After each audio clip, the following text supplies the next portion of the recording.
శ్రీమాతృ నమః. నమస్తేనండి. ఆ లలితా పరమేశ్వరి అమ్మవారి ఆశీస్సులు మనందరిపైన ఉండాలని సదా కోరుకుంటున్నాను. ఈ శనివారం వచ్చే పూర్ణిమ శరత్ పూర్ణిమ. శరదృతువులో ఆశ్వయుజ మాసము పౌర్ణమి నాడు ఈ పండుగగా జరుపుకుంటారు. ఈ పండుగని శరత్ పూర్ణిమ, కోజాగర రాత్రి పూర్ణిమ, కాముడి పున్నమి అని కూడా అంటారు. ఈరోజు రాత్రి లక్ష్మీదేవి ఆకాశ మార్గంలో తిరుగుతూ ఎవరైతే ఉపవాసం ఉండి తనని పూజిస్తారో వారికి అష్టైశ్వర్యాలు ప్రసాదిస్తుందని భక్తుల నమ్మకము.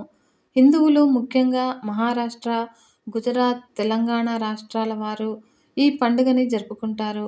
ఈరోజు దేవాలయాల్లో మరియు ఇంటిలో కూడా రాత్రివేళ పాలల్లో చంద్రుడిని చూసి తరువాత ఆ పాలను ప్రసాదంగా స్వీకరిస్తారు. ఈరోజు ఉదయాన్నే లేచి శుభ్రంగా స్నానం చేసి ఇంట్లో తూర్పు దిక్కున లక్ష్మీదేవి పూజా మంటపము ఏర్పాటు చేయాలి. లక్ష్మీ ప్రతిమను గాని, ఫోటోను గాని ఉంచి విఘ్నేశ్వర పూజ చేసి లక్ష్మీదేవిని ఆరాధించాలి. ధూపదీప నైవేద్యాలు పెట్టి భక్తి శ్రద్ధలతో లక్ష్మీ అష్టోత్తరాలు, శ్లోకాలు చదివి పూజ చేయాలి. రోజంతా ఉపవాసం ఉండాలి. ఈ కోజాగరి పూజ అనేది హిందూ మాసము అశ్వినిలో పూర్ణిమ సందర్భంగా లక్ష్మీదేవిని పూజించడానికి అంకితం చేయబడిన ఒక పవిత్రమైన రోజు. ఇది భారతదేశంలోని ఒరిస్సా, పశ్చిమ బెంగాల్ మరియు అస్సాంలలో గొప్ప ఉత్సాహంతో జరుపుకుంటారు. ఈ లక్ష్మీ పూజ రోజును కోజాగరి పూర్ణిమ లేదా బెంగాల్ లక్ష్మీ పూజ అని కూడా పిలుస్తారు. మరి ఈ కోజాగరి పూర్ణిమ తిథి సమయము అక్టోబర్ 28 4 గంటల 17 నిమిషాల నుండి ఉదయము అక్టోబర్ 29 1:54 నిమిషాల వరకు ఉంటుంది. హిందూ మతంలో లక్ష్మీ శ్రేయస్సు యొక్క దేవతగా పిలువబడుతుంది. మరియు అశ్విని పూర్ణిమ రోజున దేవత అందరికీ శ్రేయస్సు మరియు మంచి ఆరోగ్యాన్ని సమృద్ధిగా ఆశీర్వదించడానికి భూమిపై దిగుతుందని నమ్ముతారు. దేశంలోని కొన్ని ప్రాంతాలలో కోజాగిరి పూర్ణిమ రోజుని శరత్ పూర్ణిమ అని కూడా పిలుస్తారు. ఇది మధ్య భారతదేశంలోని ముఖ్యమైన పండుగ. ముఖ్యంగా బీహార్లోని కొన్ని ప్రాంతాల్లో చేస్తారు. ఈ కోజాగర పూర్ణిమ సమయంలో భక్తులు లక్ష్మీదేవిని పూజిస్తారు. లక్ష్మీదేవి విగ్రహాలను పరిసరాల్లోని ఇళ్లలో లేదా గుడిల్లో ఉంచుతారు. కోజాగర పూజ యొక్క ఆచారాలు సమాజాన్ని బట్టి మారుతూ ఉంటాయి. పూజారి పర్యవేక్షణలో విస్తృత లక్ష్మీ పూజ జరుగుతుంది. కిచురి, పాలతో చేసిన పాయసం వంటి వివిధ నైవేద్యాలు మరియు కొన్ని తీపి పదార్థాలు అమ్మవారికి ప్రసన్నం చేసుకోవడానికి మరియు ఆమె దివ్య ఆశీర్వాదం కోసము తయారు చేస్తారు. కోజాగర పూజ రోజున మహిళలు తమ ఇళ్ల ముందు ముగ్గులు గీస్తారు. లక్ష్మీదేవి పాదాలకు ప్రతీకగా ఉండే ముగ్గులను ఇళ్లలో కనిపిస్తుంది. ఈ రోజున లక్ష్మీదేవి ప్రతి ఇంటిని సందర్శిస్తుందని, మెలకువగా ఉన్నవారిని శ్రేయస్సు మరియు సౌభాగ్యాలతో అనుగ్రహిస్తుందని భక్తుల ప్రగాఢ విశ్వాసము. అందుకే వారు రాత్రంతా జాగారం చేస్తూ లక్ష్మీదేవిని కీర్తిస్తూ భజనలు మరియు కీర్తనలు పాడుతూ సమయాన్ని గడుపుతారు. స్వాగత సూచకంగా ప్రజలు కోజాగరి పూజ రాత్రి తమ ఇళ్లలోనూ లైట్లతోనూ ప్రకాశింపజేస్తారు. ఈ రోజున లక్ష్మీదేవికి అంకితం చేయబడిన మంత్రాలు మరియు స్తోత్రాలను పఠించడం కూడా అత్యంత ప్రతిఫలాన్ని ఇస్తుందని చెప్తారు. కొంతమంది భక్తులు ముఖ్యంగా మహిళలు కూడా కోజాగరి పూజ సమయంలో వ్రతాన్ని ఆచరిస్తారు. వారు రోజంతా ఏమీ తినకుండా త్రాగరు కూడా, నీళ్లు కూడా త్రాగరు. లక్ష్మీదేవికి బియ్యము మరియు కొబ్బరి నీళ్లు సమర్పించడం ద్వారా రాత్రి పూజ పూర్తయిన తర్వాత వ్రతం విరమించబడుతుంది. మరియు సంపదలను, సౌభాగ్యాన్ని ప్రసాదించే చల్లని తల్లిగా శ్రీ లక్ష్మీదేవిని పూజిస్తాము. లక్ష్మీదేవికి అత్యంత ప్రియమైన వ్రతము దారిద్ర్య వినాశక వ్రతము కోజాగిరి వ్రతము. దారిద్ర్యం తొలగిపోయి లక్ష్మీదేవి ప్రసన్నం లభించే వ్రతాన్ని వివరించమని మహర్షులు వాలిక్యుల మహర్షిని కోరగా అప్పుడు వాలిక్యముల మహర్షి కోజాగరి వ్రతాన్ని వివరించినట్లు పురాణాలలో ఆధారం ఉంది. పూర్వము మగధ దేశంలో వలితుడు అనే బ్రాహ్మణుడు నివసిస్తూ ఉండేవాడట. అతను గొప్ప పండితుడు, భక్తుడు. కానీ అతడు కటిక పేదవాడు. ఆయన భార్య అయిన చండి పరమ గయ్యాళి. తనకు బంగారము పట్టు వస్త్రాలు కొని ఇవ్వలేదని వలితుడిని మాటలను ధిక్కరించి వ్యతిరేకంగా ఉండేది. అప్పుడు వలితుడి స్నేహితుడైన గణేశవర్మ వలితుడి బాధను చూసి ఆలోచించి, నీవు ఏ పని చేయించుకోవాలంటే దానికి వ్యతిరేకంగా పని చెయ్యమని నీ భార్యకు చెప్పు. అప్పుడు ఆమె నీకు అనుకూలమైన విధంగా పనిచేస్తుంది. కాబట్టి నీ పని జరుగుతుంది అని సలహా ఇచ్చాడు. అలా కొంతకాలానికి వలితుడు తండ్రి ఆబ్దికం వచ్చింది. స్నేహితుడు చెప్పినట్లుగా వలితుడు, రేపు మా తండ్రిగారి ఆబ్దికము, అయినా నేను ఆబ్దికం పెట్టదలుచుకోలేదు అని భార్య చండితో అన్నాడు. ఆ భర్త మాటలు విన్న చండి మామగారి ఆబ్దికానికి వలితుడితో చేయించింది. అన్నీ సవ్యంగా జరుగుతున్నాయన్న సంతోషంలో వలితుడు భార్య చండితో పిండాలను తీసుకురమ్మని నదిలో పడేసి రమ్మన్నాడు. వెంటనే చండి పిండాలను ఊరిలోని కాలువలో పడేసి వచ్చింది. ఇది చూసిన వలితుడి మనస్సు విరక్తి చెందడంతో ఇల్లు వదిలి అరణ్యానికి వెళ్ళిపోయాడు. ఇలా కొంతకాలం తర్వాత ఆశ్వయుజ పౌర్ణమి వచ్చింది. సాయంకాలం అయింది. నాగకన్యలు ముగ్గురు వచ్చి నదిలో స్నానం చేసి లక్ష్మీదేవిని పూజించారు. పాచికలు ఆడడానికి సిద్ధమయ్యారు. సిద్ధమయ్యగా నాలుగో మనిషి లేకపోవడంతో ఎవరైనా ఉన్నారేమోనని చుట్టుపక్కల గాలించారు.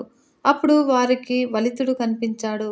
వలితుడు పాచికలు ఆడడానికి రమ్మని కోరారు. అది జూదం కాబట్టి తాను ఆడనని వారికి వివరించాడు.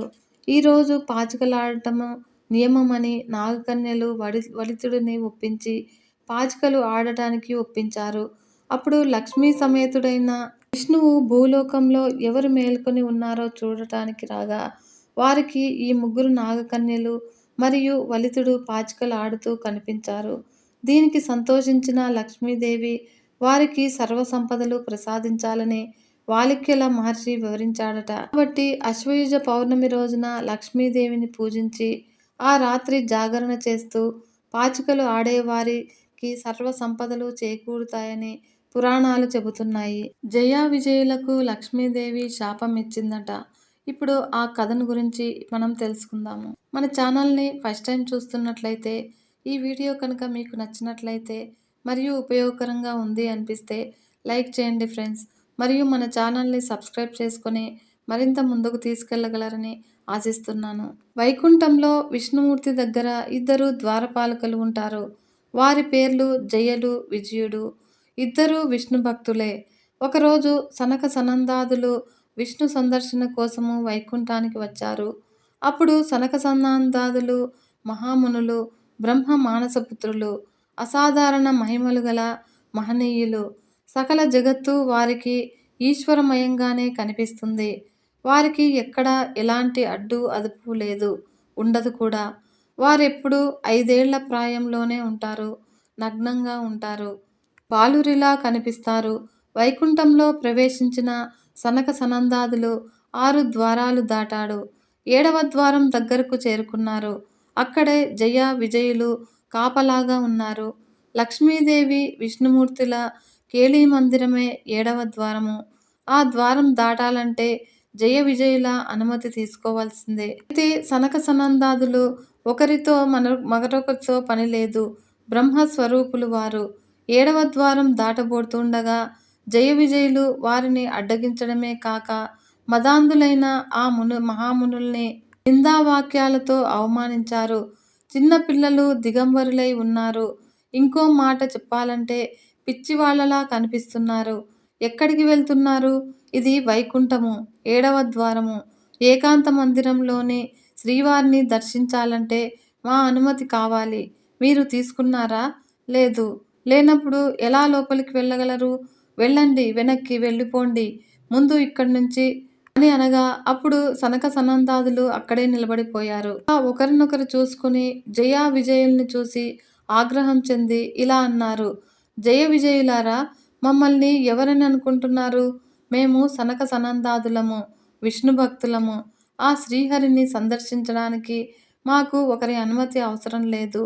నిష్కాలముకులమైన మేము శ్రీహరిని సేవించేందుకు వెళ్తుంటే మీరు మమ్మల్నే అడ్డుకుంటారా? దురాత్ములు మీరు. ఇక్కడి పుణ్యలోకంలో ఉండటానికి మీరు అనర్హులు. మీ పాపానికి భూలోకమే సరైంది. వెళ్ళి భూలోకంలో పుట్టండి అని శపించారు. శాపానికి జయ విజయులు భయకంపితులై మునుల కాళ్ళ మీద పడి తమని కాపాడమని వేడుకున్నారు. మహామునులారా, మీ పట్ల మేము తప్పుగా ప్రవర్తించాము. మా అజ్ఞానాన్ని క్షమించండి. శ్రీహరికి దూరంగా మేము ఒక్క క్షణం కూడా జీవించి ఉండలేము. కరుణించండి. మీ శాపానికి తిరుగులేదు. ఆ సంగతి మాకు తెలుసు. అందుకనే మా కోరిక మన్నించండి. మేము ఏ జన్మ ఎత్తినా, ఎక్కడ ఉన్నా మాకు భక్తి, భగవన్నామస్మరణ ఉండేలా అనుగ్రహించండి. ఏకాంత మందిరంలో ఉన్న శ్రీహరికి ఇదంతా వేడుకగా అనిపించింది. నవ్వుకుని బయటికి వచ్చాడు. శ్రీహరిని చూస్తూనే సనక సనందాదులు చేతులెత్తి నమస్కరించి అనేక వేద మంత్రాలతో స్తుతించారు. అప్పుడు శ్రీహరి సంతోషించి మునులను చూసి, తరువాత జయ విజయులను చూసి తాను అంతా గ్రహించినట్లుగా చూపులతోనే వారికి తెలియజేశాడు. మునులతో ఇలా అన్నారు: మహామునులారా, ఈ జయ విజయులు మీ పట్ల క్షమించరాని నేరమే చేశారు. వారు శిక్షార్హులే. సేవకులు చేసిన అపకారాలు, అపచారాలు అన్నీ ప్రభువుకే చెందుతాయి. ఈ కారణంగా నేను కూడా మీ పట్ల తప్పుగా ప్రవర్తించినట్లే. అందుకే వేడుకుంటున్నాను, క్షమించండి. మునులు దైవ సమానులు. అందున నా భక్తులు నాకంటే అధికులు. మీ మాటలు పొల్లుపోవు. మీ శాపం ఫలించి తీరుతుంది. అంతా నీ లీల అని మునీశ్వరులు శ్రీహరిని మరొక్కసారి మనసారా చూసుకుని నమస్కరించి నిష్క్రమించారు. అంతటా జయ విజయులు శ్రీహరి కాళ్ళపై పడి, అజ్ఞానంతో మునులను అవమానించాము. నీ సేవకులుగా నీకు మహోపచారం చేశాము. తప్పే అని ఒప్పుకుంటున్నాం. కానీ వారి శాపాన్ని మేము భరించలేము. నీకు దూరంగా జీవించలేము. కరుణించు మహాదేవ, కటాక్షించు అని వేడుకున్నారు. అలా శ్రీహరి వారిని చూస్తూ, మునుల శాపం తిరుగులేనిది, అనుభవించి తీరాల్సిందే. పైగా లక్ష్మీదేవి కూడా మిమ్మల్ని శపించింది. జ్ఞాపకం తెచ్చుకోండి. ఒకరోజు నేను లక్ష్మీదేవి ప్రణయ కలహం కారణంగా విడిపోయాము. నేను నా ఏకాంత మందిరంలో అలిగి పడుకొని ఉన్నాను. నా అలక తీర్చేందుకు లక్ష్మీదేవి మందిరంలోనికి వస్తుంటే అప్పుడు కూడా మీరు ఆమెను అడ్డుకున్నారు. అప్పుడు ఆమె కూడా మిమ్మల్ని శపించింది. మునుల శాపము, లక్ష్మీదేవి శాపం ఫలించి తీరాల్సిందే, తప్పదు అన్నాడు శ్రీహరి. ఇప్పుడు జయ విజయులు వెక్కి వెక్కి ఏడుస్తూ శ్రీహరిని పరిపరి విధాలా వేడుకున్నారు. శ్రీహరి వారిని చూసి జాలి కలిగి ఇలా అన్నాడు: దిగులు పడకండి. భూలోకంలో మీరు రాక్షసులై జన్మించి నాకు బద్ధశత్రువులుగా మారి దేవ బ్రాహ్మణులకు అపకారం చేస్తూ జీవిస్తారు. ఆఖరికి నా చేతుల్లోనే మరణిస్తారు. 3 జన్మల అనంతరము మళ్ళీ మీకు వైకుంఠం ప్రవేశం ఉంటుంది. స్నేహంతో గాని, శత్రుత్వంతో గాని నిరంతరం నన్నే స్మరించే వారికే నా సాయుధ్యం లభించకుండా ఉండదు. విరోధం కారణంగా మీరు ఎల్లప్పుడూ నన్నే స్మరిస్తూ ఉంటారు. అనుక్షణము నన్ను ద్వేషిస్తూ ఉంటారు. ఆ కారణంగా మీరు నన్ను ఎడబాసి ఉన్నట్లే ఉండరు. శీఘ్రకాలంలో మీరు నన్ను చేరేందుకు ఇదే సరైన మార్గం అని శ్రీహరి జయా విజయుల్ని ఓదార్చాడు. అలా జయా విజయులు అటు సనక సనందాదుల శాపానికి, ఇటు శ్రీ లక్ష్మీదేవి శాపానికి గురయ్యారు. తెలుసుకున్నారు కదా ఫ్రెండ్స్, కోజాగరి వ్రతం గురించి మరియు వ్రత కథ గురించి. లక్ష్మీదేవి ఆశీస్సులు మనందరిపైన ఉండాలని కోరుకుంటున్నాను. సర్వే జనా సుఖినో భవంతు. లోకా సమస్త సన్మంగళాన్ భవంతు. నమస్తే.